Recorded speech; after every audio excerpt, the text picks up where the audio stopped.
Kingdom fungi को explain कर रही थी मैं प्रीवियस लेक्चर से।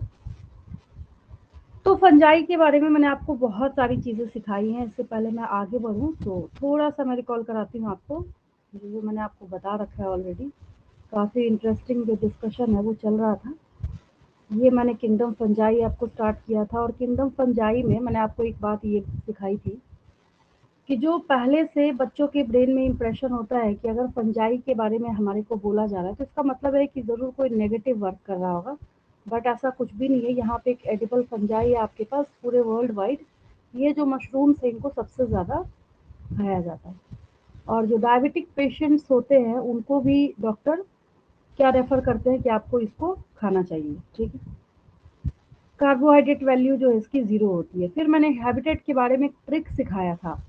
ये मैंने बोला था कि सिर्फ optimum moisture plus optimum temperature, इन चीज़ दोनों चीज़ों को ध्यान में रखते हुए कोई भी हैबिटेट आप लिख सकते हैं। इसके लिए आपको इसको रटने की ज़रूरत नहीं है। ठीक है।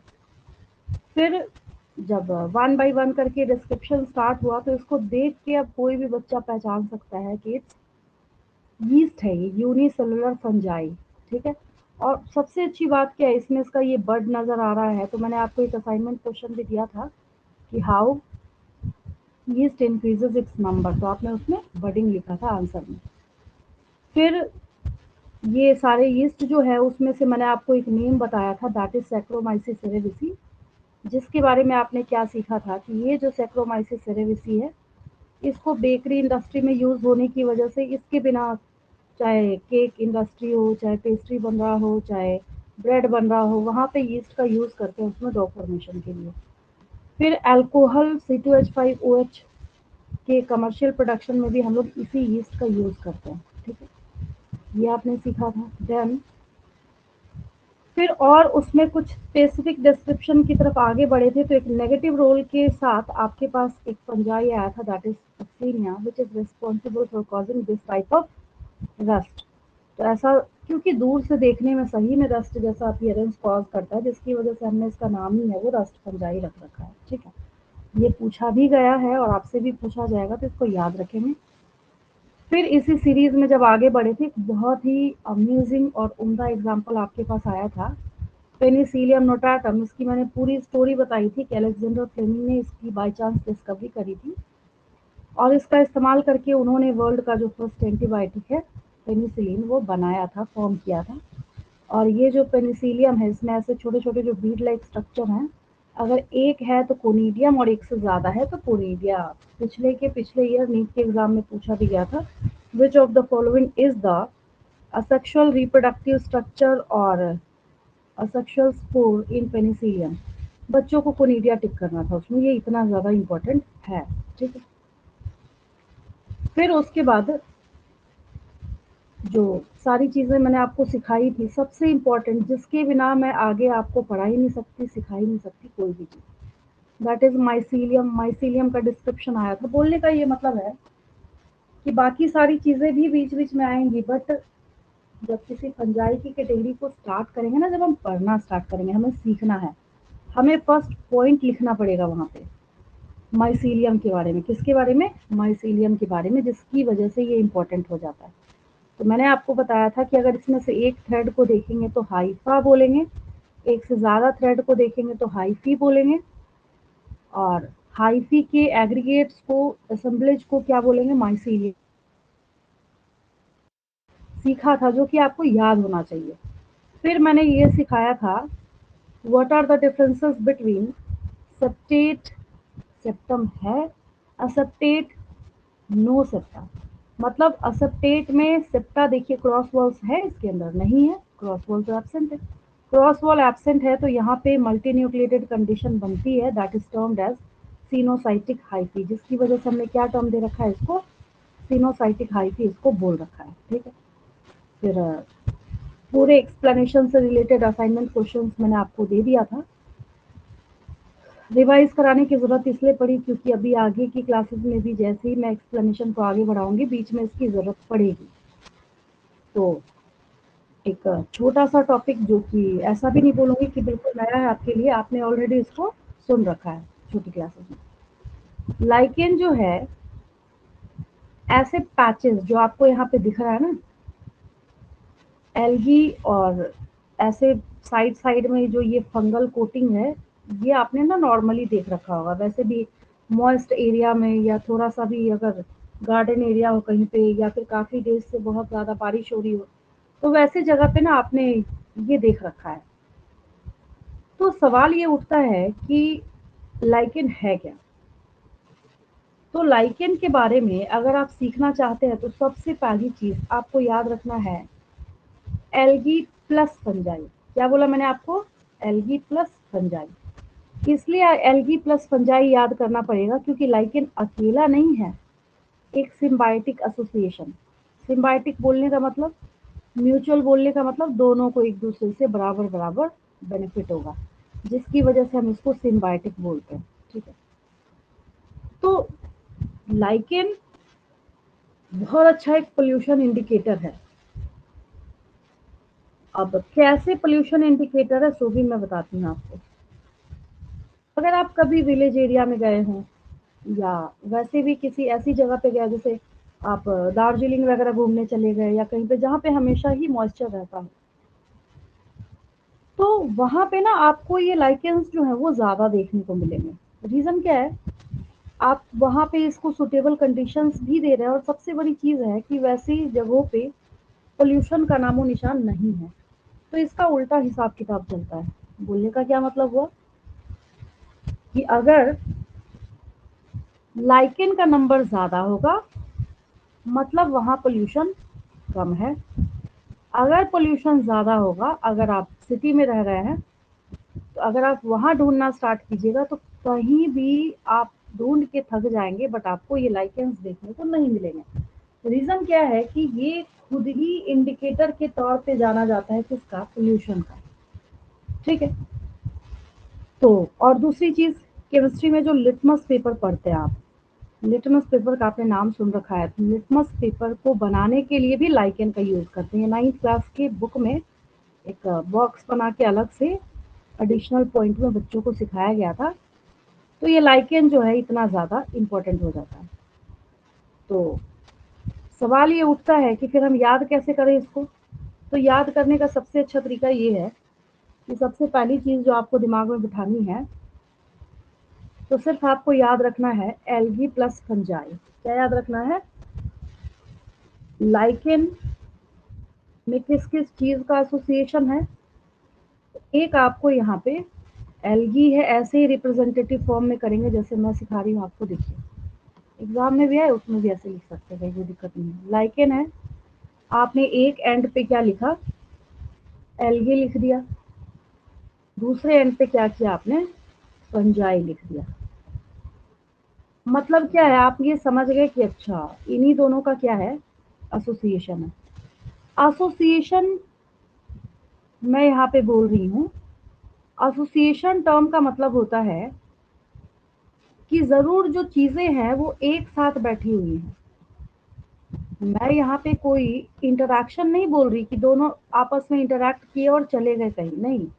एसोसिएशन का मतलब कि ज़रूर साथ-साथ बैठे हुए हैं। तो सवाल ये उठता है, नेचर में कोई भी चीज़ किसी के साथ सिर्फ तभी अवेलेबल हो सकता है जबकि उसको कहीं न कहीं कोई बेनिफिट हो रहा हो।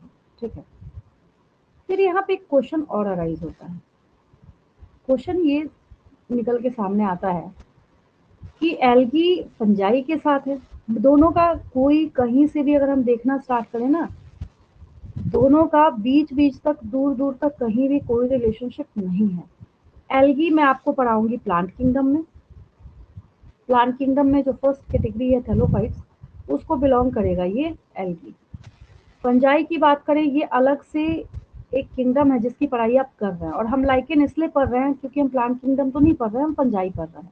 इसकी वजह से हमें लाइकेन पढ़ने की ज़रूरत पड़ रही है।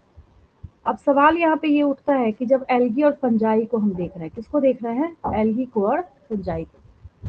तो ये जो एल्गी और फंजाई है, तो इसमें से ये बात सबको पता है कि एल्गी कैसा है? फोटोसिंथेटिक है। कैसा है? फोटोसिंथेटिक है।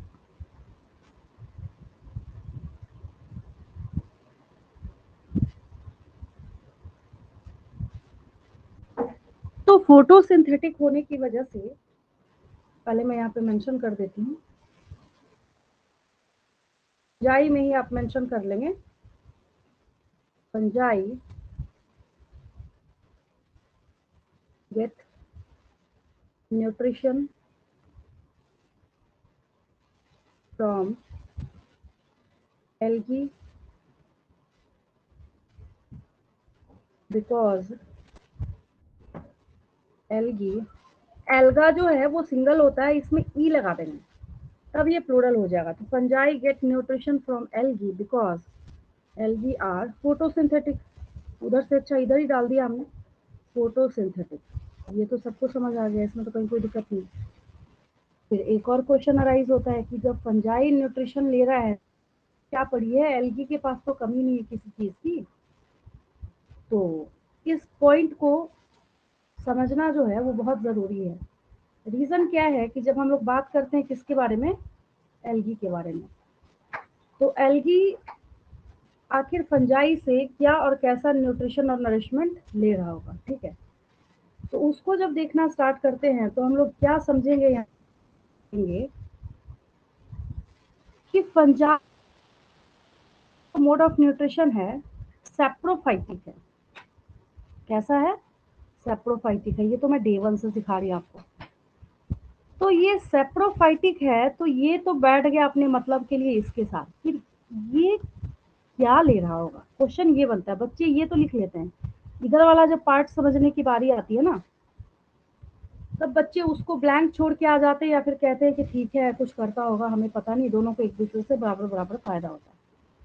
पहली बात ये है कि एल्गी सबको पसंद है, लेकिन जब आप लाइकेन को देखते हैं ना, तो ये लाइकेन के केस में है कि इसके साथ जो फंजाई वाला पार्ट है, इसके साथ जो फंगल पार्ट यहाँ पे अवेलेबल है, ये फंगल पार्ट जो है ना, ये नहीं पसंद किसी को।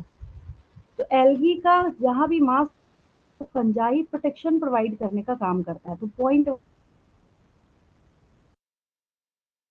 अगर ऐसे एल्गी अकेला बैठा रहता तो कोई भी आता है उसको ये चला जाता, लेकिन फंजाई छोड़ देते हैं, उसको रहने देते हैं।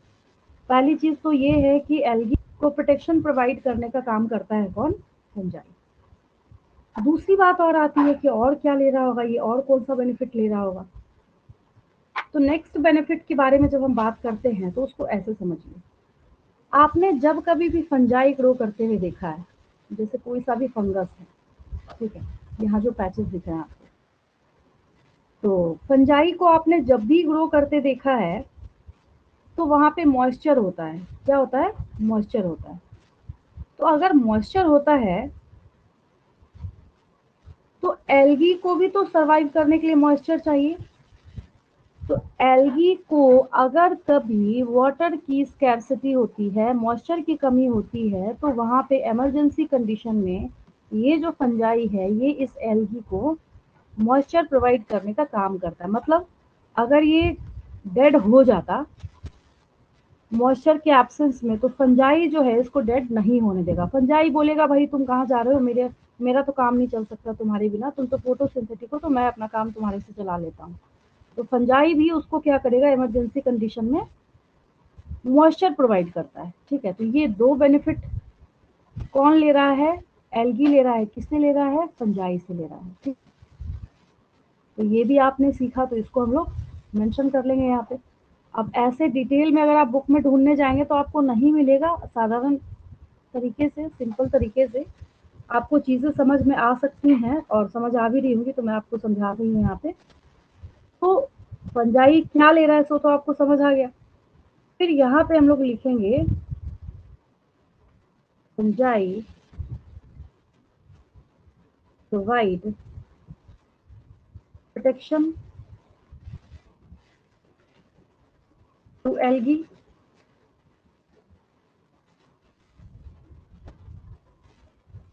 और दूसरी बात ये है, एक और पॉइंट मैंने आपको बताया है, ये दे दिया इसमें। फिर एक और चीज क्या है, fungi provide moisture to algae in emergency conditions,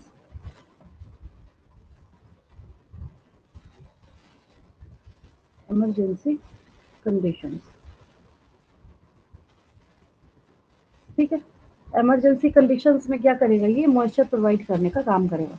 ये स्टोरी हो गई किसकी, लाइकेन की। अब मैं एक चीज एक्स्ट्रा बताऊंगी। एक्स्ट्रा बोलने का मतलब आपके बुक में है, लास्ट में आप ही को पढ़ना है, ऐसा नहीं है कि मतलब एक्स्ट्रा बोलने का मतलब, हाँ यहाँ पे फंजाई के टॉपिक के लिए उस कॉलम में आपको नहीं मिलेगा। अब ये भी मैंने आपको बोला लाइकेन, और लाइकेन में एल्गी और फंजाई एक साथ बैठे हैं। ये नोट हो गया होगा आपका। अगर आपने नोट कर लिया है तो बहुत अच्छी बात है, नहीं नोट करने का मन हो स्क्रीनशॉट ले सकते हैं, बाद में करेंगे। अब देखिए एक चीज मैं आपको क्या सिखाने वाली हूँ कि यहाँ पे ये जो दो एसोसिएशन आपको यहाँ पे दिख रहा है, इसमें से जो एल्गी वाला पार्ट है और एल्गी वाला पोर्शन है, तो एल्गी वाले पार्ट और एल्गी वाले पोर्शन के लिए हम लोग टर्म यूज करते हैं यहाँ पे, हाँ फाइकोबायंट। क्या टर्म यूज करते हैं इसके लिए, एक अलग से मैं यहाँ पे नोट कर देती हूँ, एरो डाल दूंगी, आप समझ जाएंगे। EHYCO। अगर आपसे कोई पूछे कि give the term for study of algae, तो फाइकोलॉजी ही बोलते हैं उसको, ठीक है। तो उसके बेसिस पे टर्म, इसका दो फायदा हो गया आपको, तो उसके बेसिस पे हमने यहाँ पे टर्म क्या बना दिया, फाइकोबायन। ये किसके कंपोनेंट के लिए है, तो एल्गल कंपोनेंट के लिए टर्म है यहाँ पे फाइकोबायन, ठीक है। फिर जो फंगल कंपोनेंट है उसके लिए भी जरूर कोई टर्म होता होगा, दैट इज माइकोबायन। और फंजाई की स्टडी को भी माइकोलॉजी ही बोलते हैं, तो ये क्या हो जाएगा, माइकोबायंट हो जाएगा, ठीक है। ये भी याद कर लिया आपने। तो इसको, ये रहा आपका फाइकोबायंट ये कंपोनेंट, और ये वाला कंपोनेंट हो गया माइकोबायंट। ये क्या हो गया, माइकोबायंट हो गया, समझ गए, याद हो गया आपको। चलिए एक बार और इसका स्क्रीनशॉट ले लेंगे, मैं आगे बढ़ूंगी। Done ma'am. चलिए ठीक है, समझ तो आ ही गया होगा, आसान है ना, काफी इजी है। मैम मुझे एक डाउट था, एक्चुअली मेरा कनेक्शन स्टेबल नहीं था। मैम फंजाई जो है वो एल्गी से प्रोटेक्शन कैसे प्रोवाइड करता है? मैंने वो पार्ट सुना नहीं। प्रोटेक्शन, प्रोटेक्शन इस सेंस में प्रोवाइड करेगा कि फंजाई के ऊपर फीड कोई नहीं करना चाहता, तो जिसकी वजह से एल्गी जो है ये भी बच जाता है। अदर ऑर्गेनिजम्स इसको फीड नहीं करते, इसको भी छोड़ के चले जाते हैं, बस उस सेंस में बोलते हैं हम लोग, ठीक है। Yes ma'am, thank you ma'am. हाँ, और कोई डाउट किसी को।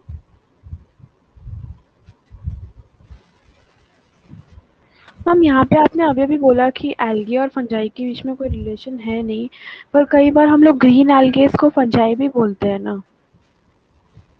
ग्रीन एल्गी को फंजाई क्यों बोलेंगे,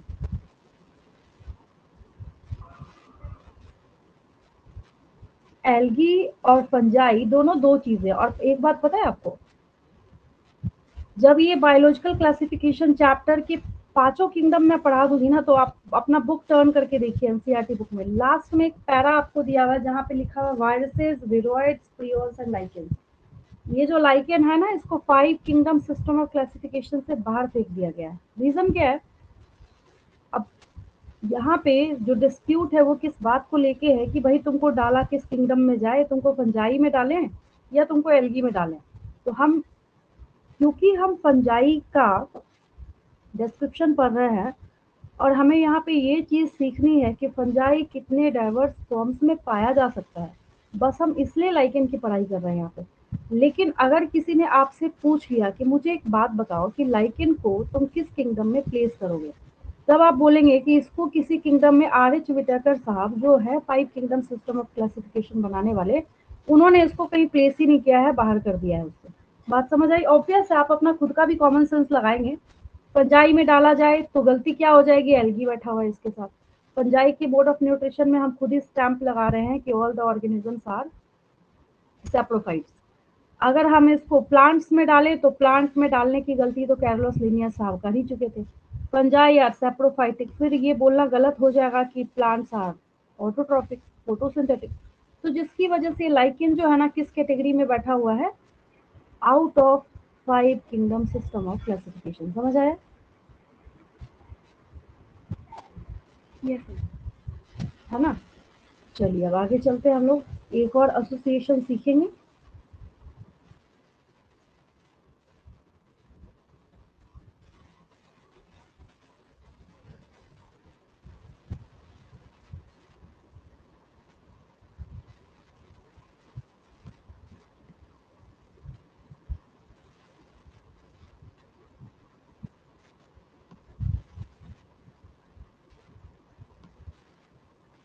अब एक टर्म है आपके पास, सुना होगा ज़रूर आपने, बट आपको याद नहीं होगा। मैं जब भी बच्चों से पूछती हूँ ना, कहते हैं हमें याद नहीं है। उनको नहीं याद होता तो आप भी तो बच्चे ही, आपको भी याद नहीं होगा। देखिए, टर्म है आपके पास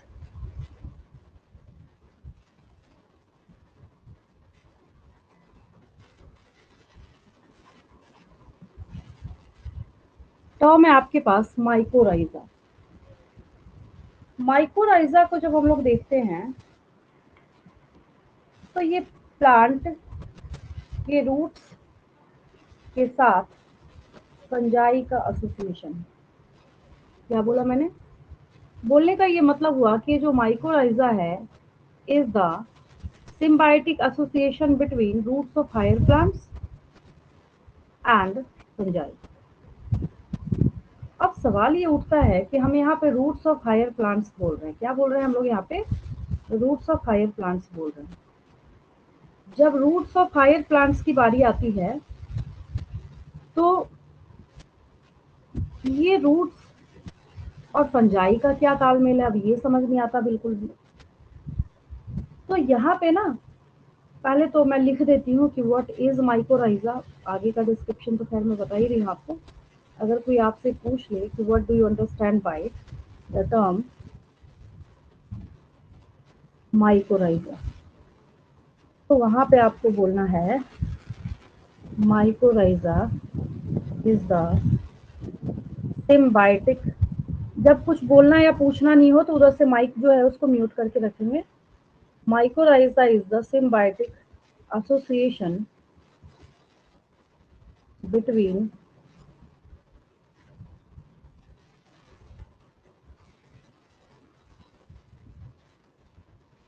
the roots of higher plants and fungi। यानी यहाँ पे जो कीवर्ड आपने सीखा है माइकोराइजा, तो ठीक है। अब कोई एग्जाम में क्या क्वेश्चन पूछा जाता है? Mycorrhiza is the association between algae and fungi, plant and fungi, lower plants and fungi, higher plants and fungi. तो हायर प्लांट्स जो है वो आपको याद रखना है यहाँ पे। अब हायर प्लांट्स में क्यों बोल रही हूँ उसका रीजन बताती हूँ आपको। देखिए,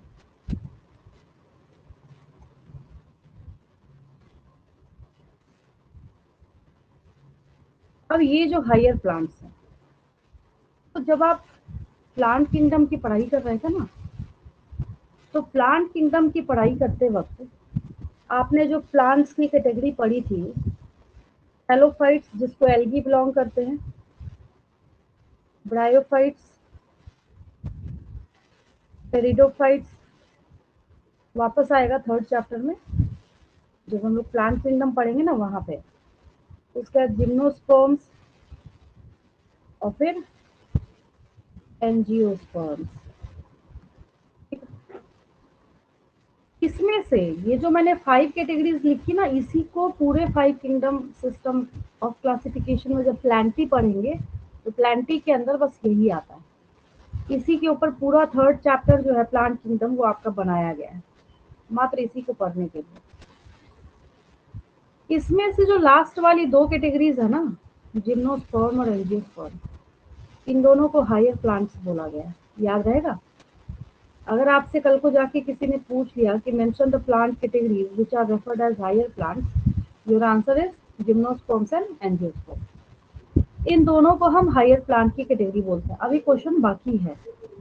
क्वेश्चन ये बाकी है कि ठीक है, जब हायर प्लांट कैटेगरी हम जिम्नोस्पर्म और एंजियोस्पर्म को बोल रहे हैं, इन दोनों में से भी आखिर ये जो माइकोराइजा ये किसको बिलोंग करता होगा? ये माइकोराइजा जो है जिम्नोस्पर्म्स को बिलोंग करता है। किसको बिलोंग करता है? जिम्नोस्पर्म। आपके पास अगर एनसीईआरटी की बुक अवेलेबल है, अभी अगर आपने सामने रख रखा है, हालांकि मैं बच्चों को हमेशा ये वार्निंग देती हूँ कि मेरी क्लास करने आप जब भी बैठते हैं तो एनसीईआरटी की बुक आप अपने सामने रख लेंगे, ठीक है? प्लांट किंगडम जब निकालेंगे ना, तो प्लांट किंगडम में एक पैरा है टेरिडोफाइट्स के बाद जिम्नोस्पर्म्स का, हाईलाइट करके।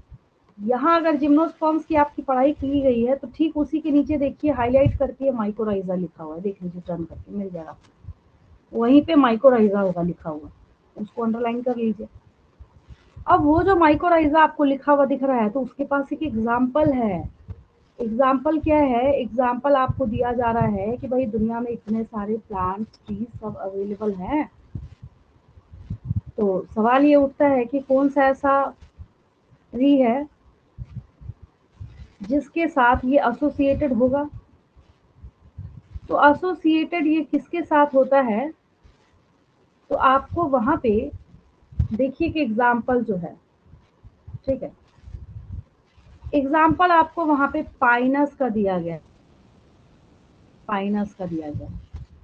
तो जो रूट्स ऑफ हायर प्लांट्स बोला जा रहा है, तो इसने यहाँ पे उसको हाइड करके रखा है। लेकिन क्योंकि थर्ड चैप्टर में आपको पढ़ना ही है, तो मैं बच्चों को क्या बोलती हूँ, कहती हूँ कि एक काम करो, जहाँ पे ये हायर प्लांट्स लिख रखा है ना, हायर प्लांट्स के साथ इसको समझने के लिए दो बातें और याद करो। हायर प्लांट्स बोलने का मतलब जिम्नोस्पर्म्स के बारे में हम बात कर रहे हैं। अब जिम्नोस्पर्म में भी इतने सारे प्लांट ट्रीज अवेलेबल हैं, तो किसी का तो एग्जाम्पल होगा यहाँ पे। तो पाइनस के साथ होता है, किसके साथ होता है? पाइनस के साथ होता है, ठीक है। तो आपने एग्जाम्पल भी सीख लिया। इसका एग्जाम्पल क्या हो जाएगा हायर प्लांट्स के लिए? ऐसे भी कर सकते हैं हम लोग, ज़्यादा लेंथी बनाने से क्या फ़ायदा। एक और तरीका क्या है, आप नीचे करके भी नोट कर सकते हो। मैं क्या करती हूँ यहाँ पे, इसके ये जो है, यहाँ मैंने विद इन ब्रैकेट डाल दिया हायर प्लांट्स में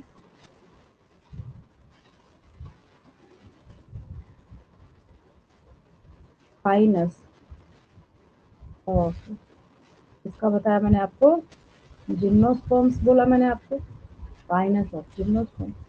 अब बिल्कुल एक्यूरेट हो गया ये, है ना, इसके साथ हो गया। तो आपको अब क्वेश्चन देखिए कैसे ये काम आएगा। अगर आपसे पूछा गया mycorrhiza is the symbiotic association between, the answer is roots of higher plants and fungi. Which of the following plant is associated with mycorrhiza? आपको वहां पे चार एग्जाम्पल लिखा होगा, साइनस, पाइनस, फाइकस। एक जैसा तो होगा, सब प्रोनाउंसिएशन में मिलता जुलता होगा। आंसर इज पाइनस, पाइनस को टिक करेंगे वहां पे, ठीक है। And which plant category is concerned with mycorrhiza? Thallophytes, bryophytes, gymnosperms, angiosperms. सब किसको टिक करेंगे? जिम्नोस्पर्म को टिक करेंगे, ठीक है। ये सब के सब क्या है, एक लाइन से एक सीरीज में बने हुए क्वेश्चन है सारे, ठीक है। तो ये आपने किसके बारे में सीखा? माइकोराइजा के बारे में। अब क्वेश्चन एक अभी भी रिमेनिंग है। बार बार जो मैं सिम्बायोटिक सिम्बायोटिक बोल रही हूँ ना, मैं यहाँ पे लिख देती हूँ। अगर कोई आपसे पूछ ही ले ये बार बार जो बोल रहे हो तो मतलब क्या है। सिम्बायोसिस भी बोल सकते हैं आप, इसको आगे भी काम आएगा, और इसको म्यूचुअलिज्म भी बोल सकते हैं, ये भी है। तो यहाँ पे मैं लिख देती हूँ, नोट पॉइंट हो गया, इससे तो रिलेटेड नहीं है, लेकिन लिख रही हो तो सीखना तो पड़ेगा आपको। Symbiotic association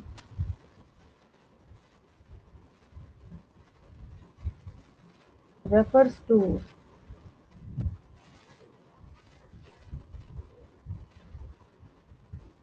that kind of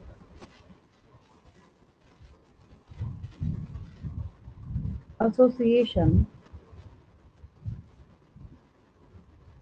इन विच, अब जरूरी नहीं है कि ये कॉपीराइटेड है कि सिर्फ माइकोराइजा ही। अभी भी आपने लाइकेन पढ़ा, वो भी क्या था, सेम सिम्बायोटिक और म्यूचुअलिज्म। आगे जाके आप एनिमल्स में, ऑर्गेनिजम्स में इंटरेक्शन सीखेंगे, वहां भी हम बोलेंगे कि हाँ यहाँ पे क्या है, म्यूचुअल रिलेशनशिप है या सिम्बायोसिस, तो वहां भी यूज करेंगे। इसलिए सीखना जरूरी हो जाता है कि नेचर में काउंटलेस प्लेसेस पे ये एग्जाम्पल जो आपको देखने को मिलते हैं। तो ये क्या हो गया, kind of association in which both the organisms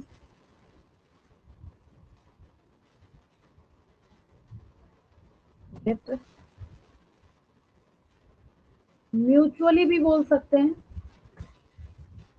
और इक्वली बेनिफिटेड, बराबर बराबर फायदा होगा, किसी को कम ज्यादा नहीं होता यहाँ पे। बिल्कुल इक्वल बेनिफिट दोनों को एक दूसरे से मिलता है, तभी वो एक दूसरे के साथ एसोसिएशन वहाँ पे शो करते हैं। तो ये क्या हो गया आपका अलग से नोट पॉइंट हो गया। ऐसा भी नहीं है कि चैप्टर का है, बट आगे भी बहुत जगह पे आपको काम आएगा, तो मैंने यहाँ पे मेंशन कर दिया। ठीक है, ये हो गया आपका सिम्बायोसिस। तो जब कभी भी मैं टर्म यूज़ कर रही हूँ, इस्तेमाल कर रही हूँ सिम्बायोसिस, इसका मतलब आप खुद ही समझ जाएंगे कि अच्छा, दोनों ऑर्गेनिज्म को ज़रूर एक दूसरे से बराबर बराबर बेनिफिट मिल रहा है। ठीक है, क्या बच गया अब? अगर हम रूट्स ऑफ पाइनस बोल रहे हैं या अगर हम फंजाई बोल रहे हैं, तो जैसे ही हायर प्लांट्स का नाम सुनते तो बच्चे तुरंत बोलते हैं अच्छा ये तो बहुत आसान है, हायर प्लांट्स के रूट्स के साथ एसोसिएटेड रूट। अच्छा, रूट्स कहाँ होते हैं? सॉइल के अंदर। अगर सॉइल के अंदर है तो ऑब्वियस है कि फंजाई का फेवरेट क्या है? Moisture with optimum temperature. पहली बात तो ये है कि उसको दोनों ही चीजें मिल रही होंगी वहां पे। दूसरी बात ये मतलब ये हुआ कि फ्री में फूडिंग प्लस लॉजिंग दोनों मिल रहा है उसको। और प्लांट के रूट्स का काम क्या होता है? तो मिनरल वाटर का एब्जॉर्प्शन। तो मिनरल वाटर का जब भी किसी प्लांट को गमले में से आप उखाड़ के देखेंगे तो आपको पता चलेगा उसके रूट्स के आसपास का जो एरिया है वो कैसा होता है? मॉइस्ट होता है, वहां पे भीगा हुआ होता है। तो वो एरिया जो वहां पे मॉइस्ट आपको देखने को मिल रहा है, तो उस मॉइस्चर के लालच में ये जो फंजाई है ये खुद को इस पाइनस के रूट्स के साथ एसोसिएट करके रखते हैं खुद को। ठीक है, तो फंजाई को क्या बेनिफिट मिलना है ये तो लिखना बहुत आसान हो जाता है, चाहे लाइकन का केस हो चाहे यहाँ पे आपका माइक्रोराइजा का केस हो, कि जो फंजाई है उसको क्या मिलना है हायर प्लांट, तो ये हर कोई बता सकता है क्या मिलना है। प्रॉब्लम आती है इसके दूसरे पार्ट को समझने में। दूसरे पार्ट को समझने में क्यों दिक्कत आती है, अब उसका रीजन समझिए। जब बच्चों को मैं ये बताती हूँ कि जो फंजाई है, पहली चीज तो ये है कि अगर कोई फंजाई आपको सॉइल सरफेस के ऊपर दिखता है या सॉइल सरफेस के ऊपर नजर आता है, तो एक्चुअल में जो फंजाई, ये डायग्राम थोड़ा ब्लर है उससे कोई मतलब नहीं है मुझे, बस यहाँ पे सिर्फ इससे मतलब है कि आपको बस इतना नजर आना चाहिए कि यहाँ पे एक फंजाई है, ये प्लांट ए है, ये प्लांट बी है, बस इतने से ही मतलब है मुझे, और कोई क्या लिखा है उस पर ध्यान मत दीजिए। जो कहानी समझा रही हूँ सो सीखिए ध्यान से। अब यहाँ पे क्या है? एक फंजाई है, एक मशरूम है। और फंजाई की खासियत क्या है कि ये जितना जमीन के ऊपर होता है ना, जितना ये सॉइल सरफेस के ऊपर होता है, उससे कई गुना ज्यादा, बहुत टाइम्स ज्यादा ये सॉइल सरफेस के अंदर होता है। अब जब ये सॉइल सरफेस के अंदर होगा तो इसका एक और काम है। काम ये है कि कुछ ऐसे एलिमेंट्स होते हैं जैसे फास्फोरस वगैरह, जिसको कि ये प्लांट जो है डायरेक्ट मिट्टी से, सॉइल से कंज्यूम नहीं कर सकते। तो ये फंजाई क्या करता है? उसके एब्जॉर्प्शन में हेल्प करेगा। किसको हेल्प करेगा? तो इन रूट्स को हेल्प करेगा। यहाँ पे देखिए दूसरे में भी बहुत अच्छा क्लियर है, ये एरो देखिए आपको यहाँ पे समझाया जा रहा है। इधर अगर अगर हम इसी प्लांट को इसके साथ, अगर हम एक इसको मान ले नेटिव और दूसरा पड़ोसी दूसरा नेटिव, हम इसको मान ले, ये बैठा बीच में, इन्हीं दोनों के एग्जाम्पल से समझ लीजिए, उसको जाने दीजिए, बीच में ये अच्छा खासा दिख ही रहा है आपको। ठीक है, अगर हम इसी के एग्जाम्पल से समझ लें तब भी आपको ये बात यहाँ पे क्लियर हो जाएगी और समझ आ जाएगी। इसको पता है हम लोग क्या टर्म देते हैं? इसको मिनरल मोबिलाइजेशन कहते हैं। एक और चीज है, ये इतना स्मार्ट वर्क करेगा, हम इसकी बात कर रहे हैं फंजाई की। ये फंजाई इतना स्मार्ट वर्क करेगा कि अगर इस ट्री को किसी मिनरल की कोई कमी हो रही है, कुछ नहीं मिल रहा और इस ट्री के पास है, तो ये तो बैठा ये फ्री फंड में यहाँ पे अंदर जाके इसके रूट के साथ एसोसिएटेड हो गया, ये तो फूडिंग लॉजिंग लेने बैठा ही है। लेकिन ये एक और काम क्या करता है कि इससे वो एलिमेंट न्यूट्रिएंट खींच के ये दूसरे ट्री को प्रोवाइड करता है। तो इस प्रोसेस को हम मिनरल मोबिलाइजेशन कहते हैं। क्या कहते हैं? हम इसको मिनरल मोबिलाइजेशन कहते हैं। तो ये कौन करता है? तो फंजाई करता है। ठीक है, तो अब सवाल ये उठता है कि जब यहाँ पे इतने सारे एलिमेंट्स की बात करी जाती है तो हम किसके बारे में यहाँ पे बात करें या कौन प्रोवाइड करता है? तो यहाँ पे जो एलिमेंट है दैट इज फॉस्फोरस। फॉस्फोरस का नाम आप हमेशा याद रखेंगे, यहाँ पे मैं लिख भी देती हूँ यहाँ पे अलग से आपको।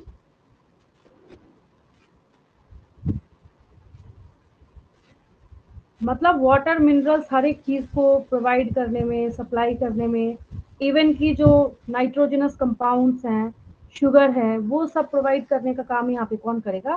फंजाई। क्यों करेगा? कैसे दे रहा है? तो ये ऐसी फ्री में थोड़ी फूडिंग लॉजिंग कर रहा है, ये इसने अपने जो रूट वाला, रूट तो खैर नहीं बोल सकते वहां पे, हम इनको राइजोइड्स बोलते हैं। रूट लाइक स्ट्रक्चर जिसमें आएगा तो मैं लिखवाऊंगी आपको वहाँ पे। तो इसने अपने राइजोइड्स को इसके अंदर इंटीग्रेट करके रखा हुआ है। तो इसने क्या किया? वहाँ पे पेनिट्रेट किया है इसको। पेनिट्रेट किया है तो उस चक्कर में ये क्या करेगा? मिनरल मोबिलाइजेशन कराने का काम भी जो है ये करता चला जाता है। चलिए, समझ आया? ये वाला पॉइंट समझ आया आपको? नॉर्मल जो मैं बात करूँ ये किस तरीके से आपको समझ आया?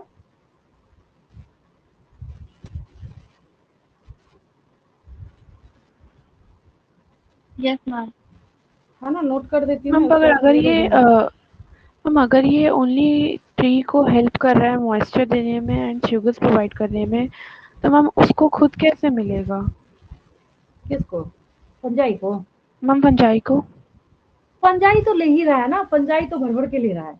ये ट्री तो जितनी चीजें खींच रहा है, ये पता है इसने क्या कर रखा है? जो फंजाई आपको यहाँ पे दिख रहा है, ये जो आपको इसकी ब्रांचिंग दिख रही है ना, जो सॉइल के अंदर है और जो रूट्स के साथ एसोसिएटेड दिख रहा है, ये फंजाई बहुत स्मार्ट वर्क करता है। जो organism dead and decaying organism पे सरवाइव करना जानता है, तो उसको पता है हाउ टू सरवाइव।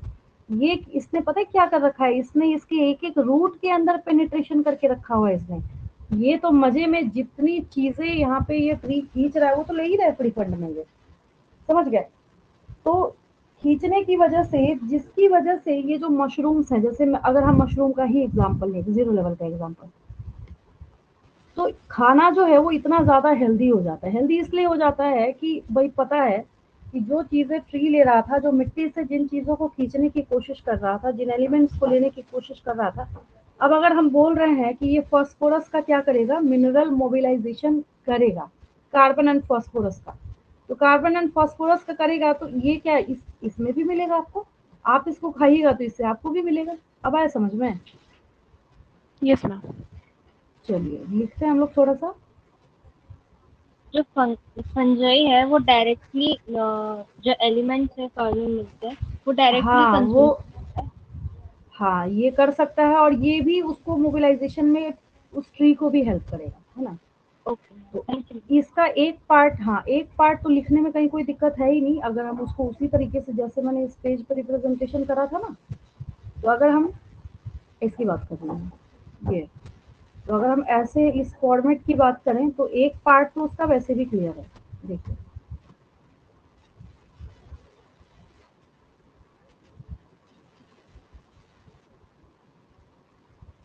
तो मैम ये फंजाई तो सॉइल से खुद ही अपने लिए एब्जॉर्ब कर सकता, तो मैम इसको फिर नहीं ट्री नहीं की क्या नहीं कर जरूरत सकता, पड़ गई?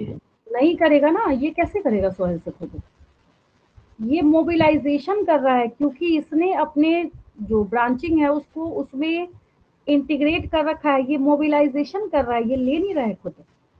और ले क्या रहा है? तो जो ये ट्री के साथ एसोसिएटेड होके बैठा है उससे ले रहा है। ये डायरेक्ट ले सकता तो फिर तो सेप्रोफाइटिक होता ही नहीं है। इसका मोड ऑफ न्यूट्रिशन ही अलग से क्या पड़ रहा है, आप सेप्रोफाइटिक पढ़ रहे हैं, ठीक है? तो एक इसका पार्ट है फंजाई माइकोराइजा का, और एक इसका पार्ट है यहाँ पे रूट्स ऑफ हायर प्लांट्स। अभी अगर इसकी बात करें हम लोग, कौन क्या ले रहा है, क्या दे रहा है, तब वहाँ पे फंजाई का जो डिस्क्रिप्शन है वो काफ़ी ज़्यादा इम्पोर्टेंट हो जाता है, क्योंकि इससे क्वेश्चन पूछे जाते हैं कि फंजाई वाला ही। अब रूट्स ऑफ हायर प्लांट्स क्या पाएगा उससे, या फिर फंजाई क्या करेगा, क्या लेगा? अगर इसी को लिखे हम तो यहाँ पे तो आसान है। Fungi get nutrition from direct absorption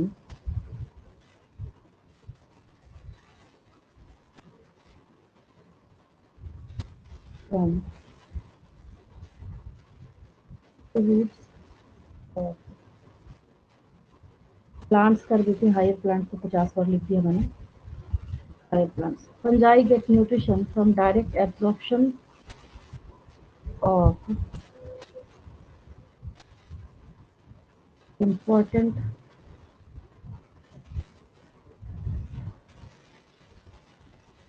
elements from roots of plants.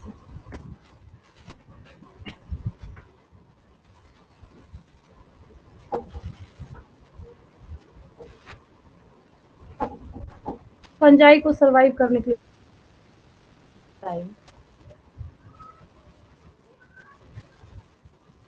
get proper moisture to survive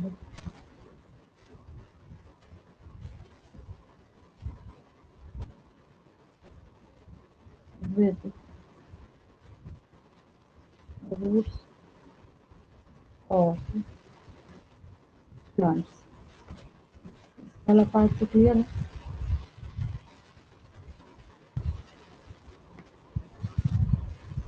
अब अगर बात करते हैं रूट्स ऑफ हायर प्लांट्स, ये इम्पोर्टेंट हो जाता है.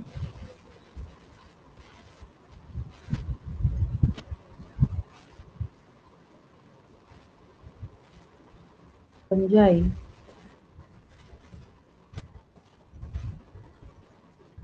assist in exchange of, exchange बोला है मैंने कि एक ट्री से दूसरे में, एक प्लांट से दूसरे में, मतलब ये अदला बदली करने का काम करेगा, बस इतना ही इसका काम है. Fungi assist in exchange of inorganic minerals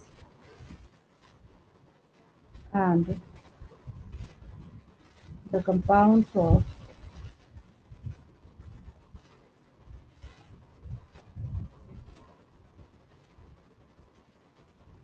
carbon and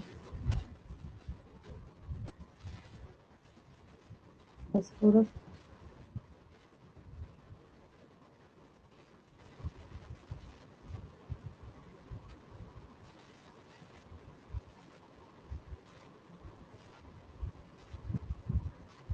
ऐसे भी कर सकते हैं और ताकि आपको और ज़्यादा क्लैरिटी हो. From one plant to another plant. अब क्लियर है, हो गया ये वाला पार्ट क्लियर? ठीक है.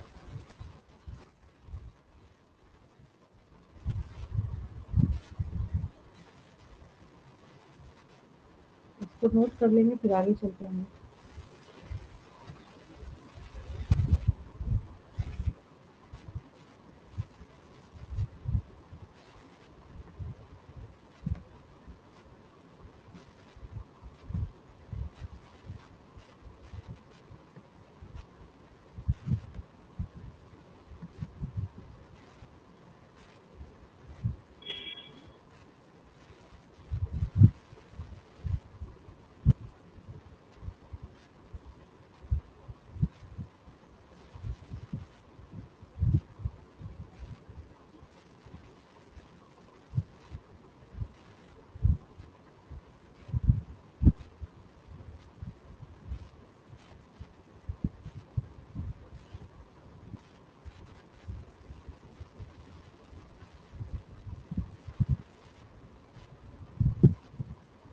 यहाँ तक क्लियर है बिल्कुल? कोई दिक्कत नहीं किसी को? Yes, ma'am, clear, no problem. No problem. अब जो सबसे आसान पार्ट है और सबसे पहले हैबिटेट पढ़ा और लिखा जाता है और सबसे लास्ट में रिप्रोडक्शन पढ़ा और लिखा जाता है ना. मतलब अगर हम किसी चीज़ के बारे में डिस्क्रिप्शन लिख रहे हैं तो रिप्रोडक्शन की बारी आएगी, क्योंकि अगर कोई चीज़ लिविंग है और नेचर में अगर सर्वाइव कर रहा है तो कैसे उसने अपनी कंटिन्यूटी को मेंटेन करके रखा हो, ये पढ़ना भी बहुत ज़्यादा ज़रूरी हो जाता है। तो सबसे पहली चीज़ बच्चों को मैं कहती हूँ कि इस पूरे अर्थ पे जो इजीएस्ट मोड ऑफ रिप्रोडक्शन है वो फ्रेगमेंटेशन है। नाम से क्लियर है वो क्या है, फ्रेगमेंटेशन।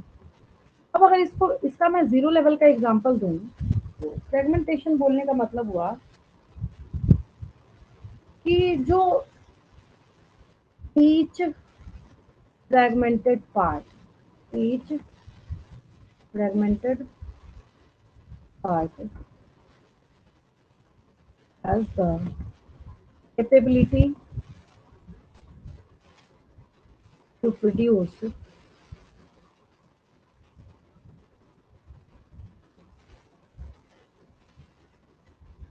new organisms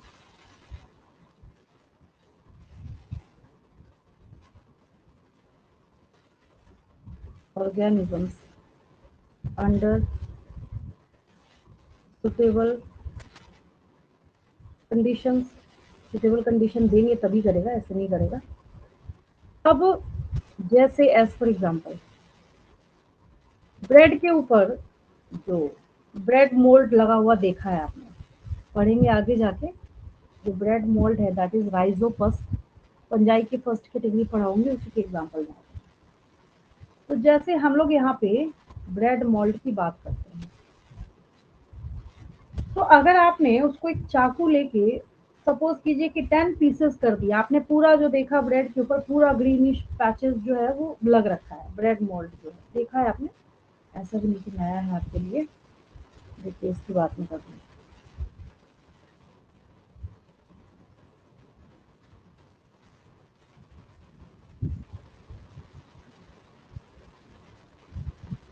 अगर आप खराब होने के लिए छोड़ें, ठंड में नहीं होता है ऐसा, गर्मियों में होता है। बच्चे पूछते हैं ठंड में क्यों नहीं होता। फंजाई को सरवाइव करने के लिए ऑप्टिमम टेम्परेचर भी तो चाहिए, तो टेम्परेचर कहाँ मिल रहा है इसको ठंड में, तब नहीं होता। अब मैं आपसे ये पूछना चाह रही हूँ कि अगर हमने क्या किया, इसके बहुत सारे पीसेस कर दिए, यहाँ से काट दिया, इधर से भी कट कर दिया, इधर से भी कट कर दिया, ऐसे भी कट कर दिया, ऐसे भी कट कर दिया, तो कट करते चले गए। फिर आपने क्या किया, आपने बोला अच्छा अब मैं ना एक टेस्ट करता हूँ, इसको एक फ्रेश ब्रेड के साथ ले जाके रख दिया चिपका के, इसको दूसरे फ्रेश ब्रेड के साथ, इसको थर्ड के साथ, fourth fifth six seven and so on, जितना भी। तो आपको क्या देखने को मिलेगा, आप बोलेंगे अच्छा ये तो क्या कर रहा है, आसानी से इजीली जो है हर एक फ्रेश ब्रेड के ऊपर ये सरवाइव करता करता करता चला जाता है। फ्रेगमेंटेशन हो गया बस। फ्रेगमेंटेशन का मतलब है कि ईच फ्रेगमेंट, इसमें से एक भी टुकड़ा जो है, इसके पास इतनी कैपेबिलिटी है कि ये नए ऑर्गेनिज्म को फॉर्म कर सकता है। लेकिन आपने इसको इतना बड़ा एक पीस किया है और एक फ्रेश ब्रेड के साथ रखा है और उसको ले जाके रेफ्रिजरेटर में रख दिया, तब नहीं करेगा वो।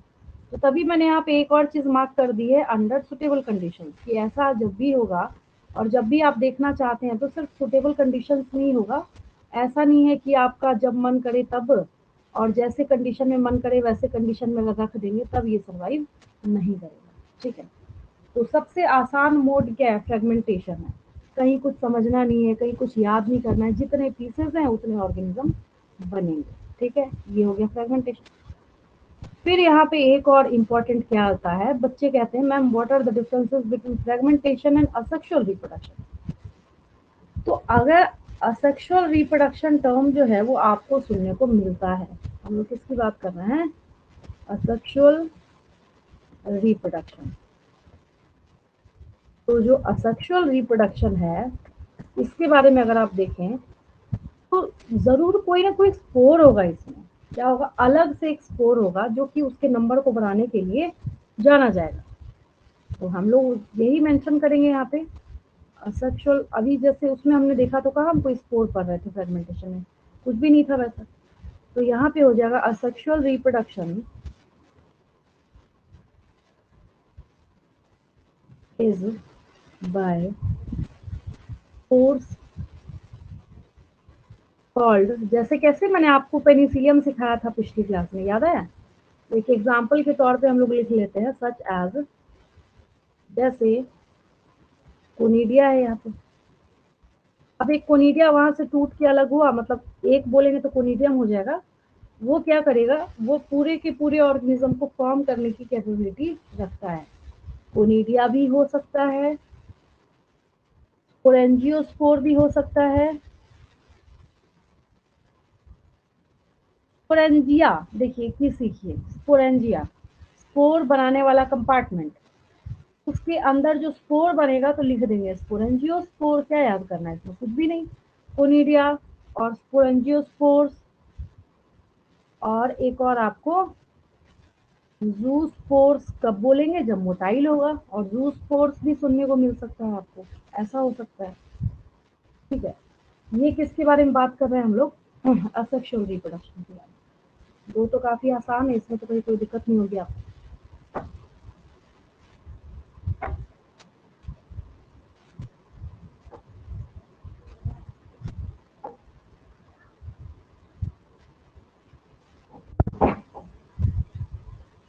चलिए आगे चलते हैं हम लोग।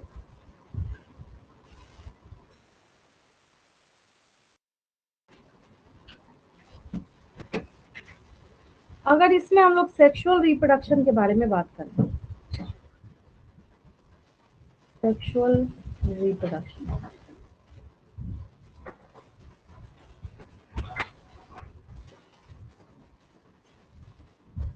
तो इसमें क्या है, अलग से जो सेक्सुअल स्पोर्स हैं, जैसी सेक्सुअल रिप्रोडक्शन की बात करी जाए, वहां पे बिना बोले हुए खुद ही आपको एक बात समझ जानी है कि जरूर यहाँ पे जो दो स्पोर होंगे उनके बीच में फ्यूजन तो जरूर हो रहा होगा। समझ गए? तो सेक्सुअल रिप्रोडक्शन के लिए आपको क्या याद रखना है, अलग अलग जो कैटेगरीज है ना, उसका हमने नाम ही इसी बेसिस पे कर रखा है। बाय स्पोर्स टर्म आपको सुनने को मिल सकता है, आगे सीखेंगे आप। अब एस्कोमाइसिट्स पढ़ाऊंगी आपको, तो एस्कोस्पोर्स सुनने को मिलेगा आपको। अब बेसिडियोमाइसिट्स पढ़ाऊंगी आपको, तो बेसिडियोस्पोर्स सुनने को मिलेगा आपको। बायोस्पोर्स, एस्कोस्पोर्स एंड बेसिडियोस्पोर्स। ठीक है, और एक और चीज है कि ये सारे स्पोर ऐसे हवा में उड़ते हुए तो नहीं होंगे ना कहीं बन रहे होंगे। जिस स्ट्रक्चर के अंदर बनता है, ठीक है, तो मैं हेडिंग ही करके लिख देती हूँ ताकि आपको समझ आए, उसको हम फ्रूटिंग बॉडी बोलते हैं। फ्रूटिंग बॉडी, इसमें आपको ये याद रखना है,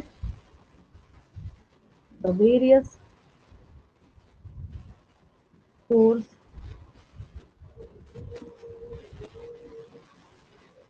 आर produced in distinct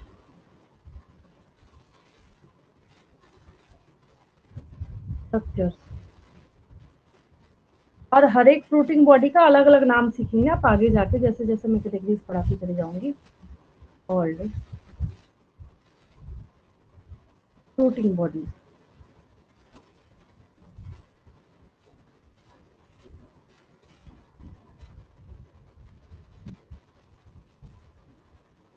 हो गया ये। तो ये आपने सीखा किसके बारे में, sexual reproduction.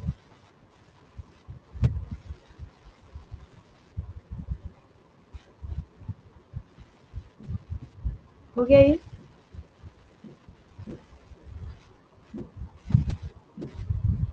Yes ma'am.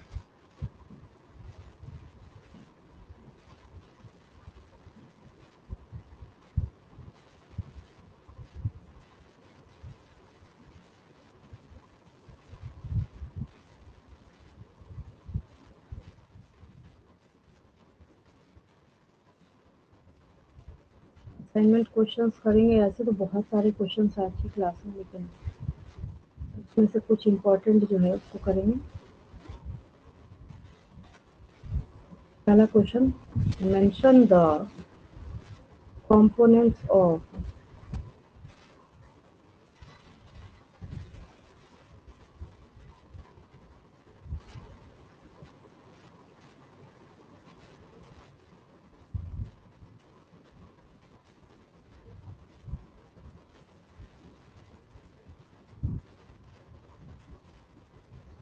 Lichen. अभी फिलहाल के लिए आपको आंसर पता है इसका? ठीक है, very good. Algae and fungi. Then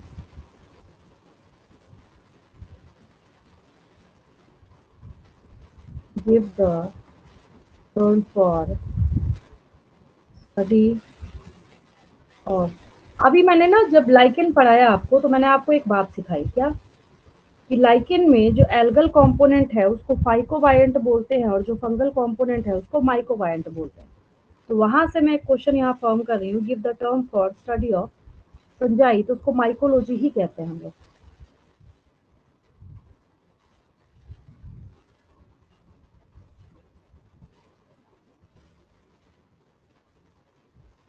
next is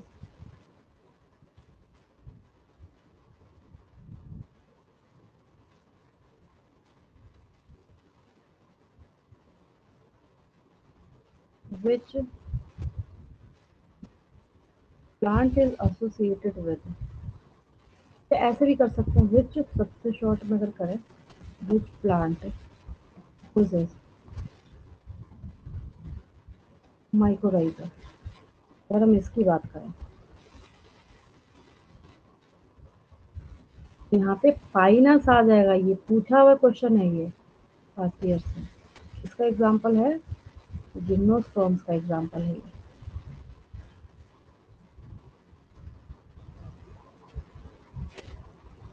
यहाँ तक क्लियर है? नोट कर लिया आपने? Yes ma'am. चलिए, yes ma'am.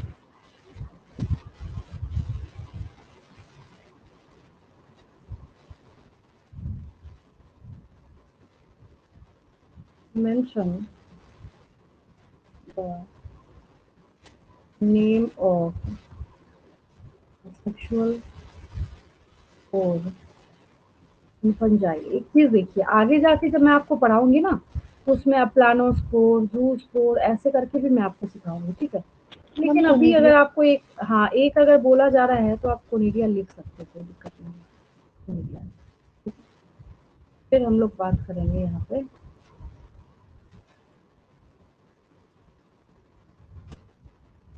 mention the components of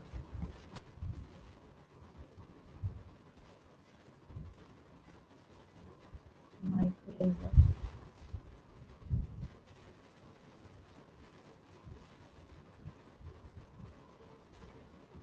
fungi.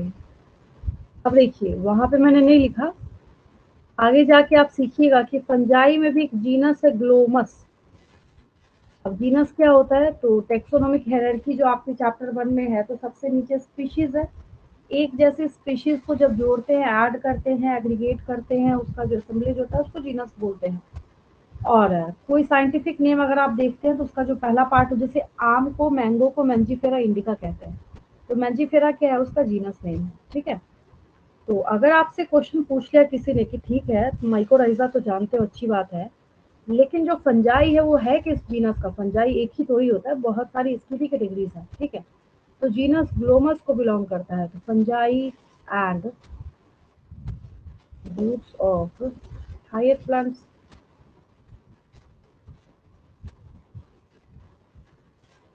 Then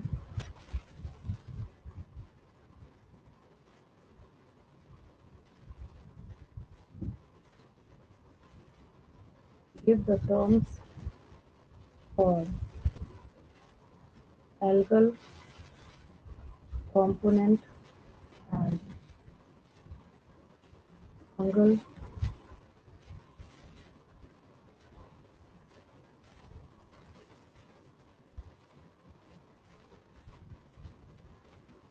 in lichen।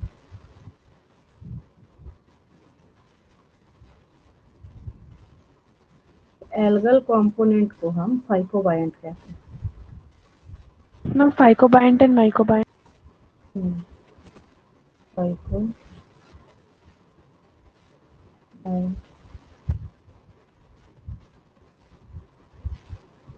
और जो फंगल कंपोनेंट होगा उसको माइक्रोबायंट।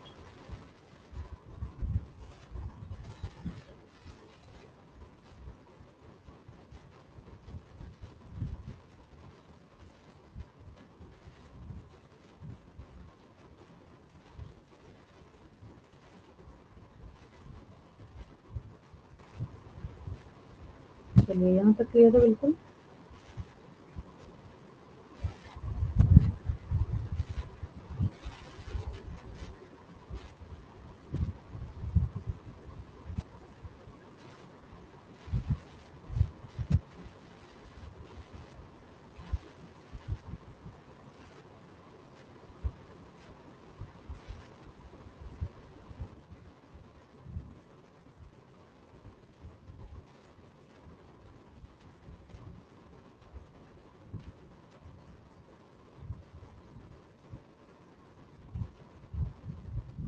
What do you understand by mutualism? Answer बताइए आपको। म्यूचुअलिज्म और symbiosis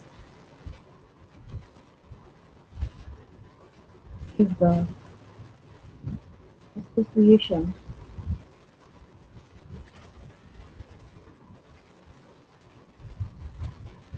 between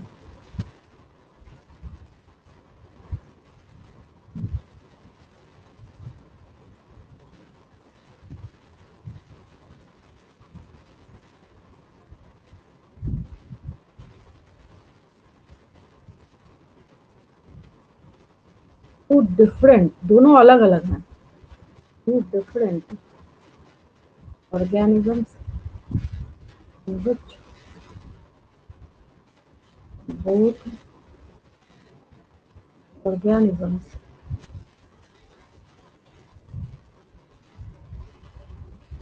are equally benefited from each other.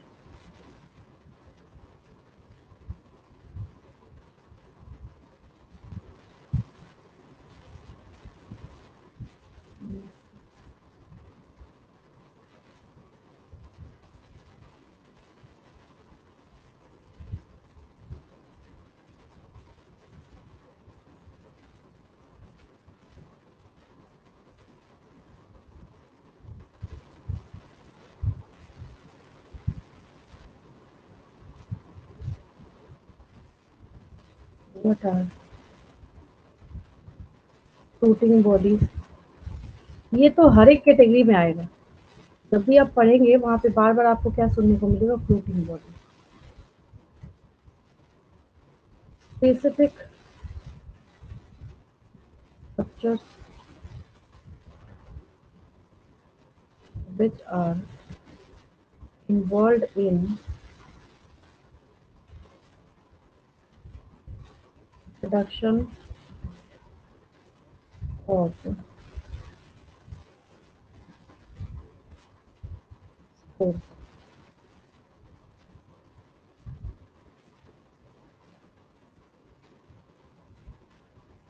Ninth lesson. Which component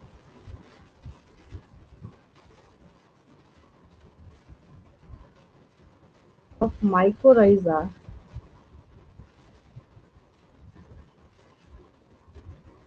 helps in mineral mobilization?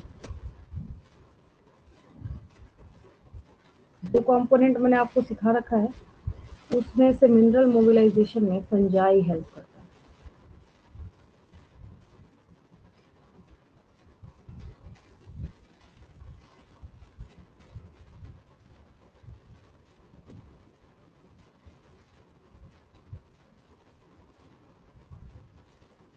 अलग से अगर आपको याद करना है तो फास्फोरस को याद करते हैं।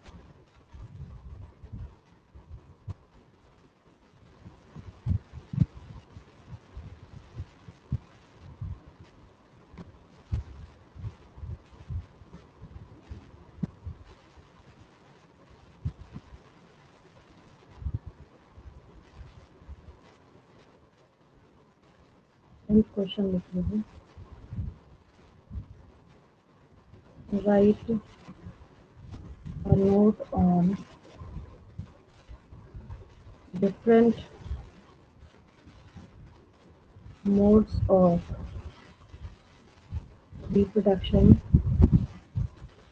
इन फंजाई, कैसे कैसे अपने नंबर को इंक्रीज कर सकता है। तो इसको एक्सप्लेन करने के लिए आपको एक लाइन फ्रेगमेंटेशन लिखना है, वन लाइन आपको असेक्सुअल रिप्रोडक्शन लिखना है, और वन लाइन आपको लिखना है सेक्सुअल रिप्रोडक्शन, मतलब कि fusion of two different types of cells which is responsible for formation of. अब जाइगोट की बजाय यहाँ जाके आगे जाके आप एक टर्म सीखेंगे जिसको हम बोलेंगे जाइगोस्पोर, है ना।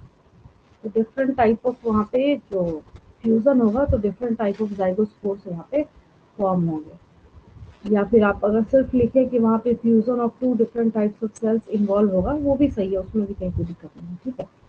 इसके आगे का जो पार्ट है वो हम लोग आगे सीखेंगे, और अगली क्लास में हम लोग फंजाई की कैटेगरीज जो है उसको हम लोग करना स्टार्ट करेंगे।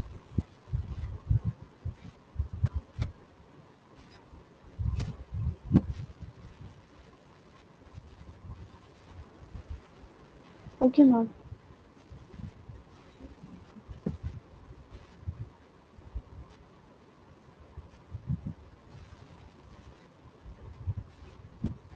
आज की क्लास में कोई दिक्कत नहीं किसी को? No ma'am.